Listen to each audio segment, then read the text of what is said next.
Juda ko'p olimlar fikr qilishgan. Ulug'lar aytadiki, barcha insonlarni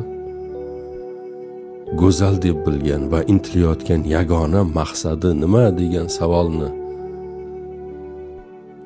o'rgansak, anglashga urinsak, biz uni yagona narsadan iborat ekanligini ko'ramiz va bilamiz deydi. Bu nima desa, bu aytadiki, bu insonlarni qayg'u va qo'rquvdan xoli bo'lishga urinishlaridir deydi. Bu insoniyat yaralgandan beri o'zgarmay kelayotgan haqiqatdir deydi.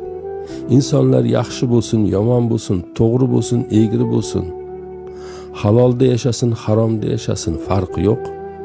Har bir insonni nima ish qilishdan qat'iy nazar harakatlari, agar u bir telba namo biri bo'lmasa, aqli joyida biri bo'lsa, qayg'u va qo'rquvdan xoli bo'lish uchun qiladi.